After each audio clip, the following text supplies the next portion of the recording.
Berjumpa lagi bersama saya, Maria M. Sangkrengan dari Universitas Sanata Dharma, Prodi Pendidikan Keagamaan Katolik.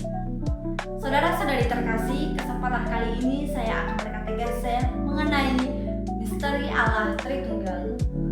Adapun pokok-pokok materi yang saya jelaskan dalam katekese ini, yang pertama, memahami satu hakikat tiga pribadi, yaitu Allah Bapa, Putra, dan Roh Kudus.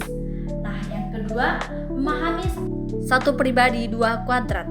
Yang ketiga, melihat tantangan zaman sekarang dalam memahami Trinitas.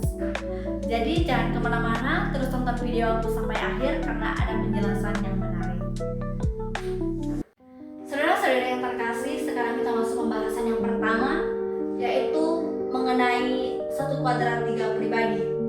Kuadrat sendiri memiliki arti yaitu hakikat atau esensi yang menentukan apa sesuatu itu.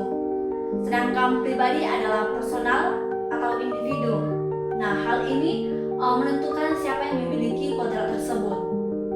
Allah adalah kuadrat ilahi, artinya hanya ada satu Allah tetapi hadir dalam tiga pribadi, yaitu Bapa, Putra, dan Roh Kudus.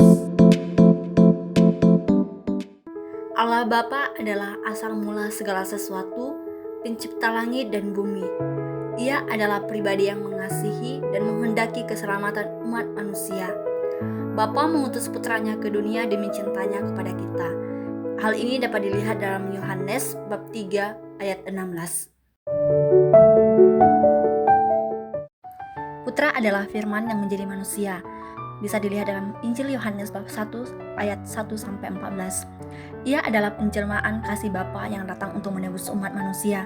Dalam diri Yesus Kristus, kita mengenal wajah Allah yang berbelas kasih. Roh Kudus adalah pribadi ketiga dalam Trinitas yang diutus oleh Bapa dan Putra untuk menyertai umat beriman. Roh Kudus hadir dalam gereja, memberikan karunia, membimbing umat dalam kebenaran dan menguduskan kehidupan. Saudara-saudara yang terkasih, sekarang kita masuk pembahasan yang kedua, yaitu satu pribadi dua kuadrat. Konsep ini khusus berlaku bagi pribadi Yesus sebagai Putra Allah. Ia adalah satu pribadi, namun memiliki dua kuadrat, yaitu kuadrat sebagai manusia dan kuadrat sebagai Allah. Artinya, Yesus sungguh-sungguh menjadi manusia dan sungguh-sungguh menjadi Allah. Saudara-saudari terkasih, kita masuk pembahasan yang ketiga, yaitu melihat tantangan zaman sekarang dalam memahami Trinitas. Saudara-saudari yang terkasih, Trinitas bukanlah konsep yang sepenuhnya dijelaskan oleh akal manusia sebagai misteri iman. Tetapi Trinitas hanya dapat dipahami secara terbatas melalui pewahyuan Allah dalam kitab suci dan juga ajaran-ajaran gereja. Saudara-saudari, banyak di antara kita yang merasa frustasi untuk mencoba memahami makna Trinitas secara logis. Padahal kebenarannya justru diterima dalam iman. Saudara-saudari yang terkasih, seringkali kita merasa gagal dalam memahami makna Trinitas itu sendiri.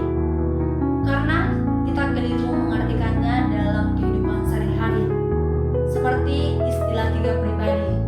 Seringkali kita salah artikan sebagai tiga individu atau tiga makhluk. Padahal sesungguhnya tiga pribadi ini memiliki sifat filosofis dan teologis yang mendalam dan khusus. Untuk memudahkan kita dalam memahami makna Trinitas itu sendiri, saya menggunakan analogi air, di mana air bisa menjadi cair, bisa menjadi uap, dan juga bisa menjadi air es. Sama dengan halnya tiga pribadi itu, di mana Allah adalah Putra, Allah adalah Bapa, dan Allah itu adalah Roh Kudus, sehingga dapat dikatakan satu hakikat tiga pribadi. Maka dari itu, mari mengenal kasih Allah melalui Trinitas, Bapa, Putra, dan Roh Kudus.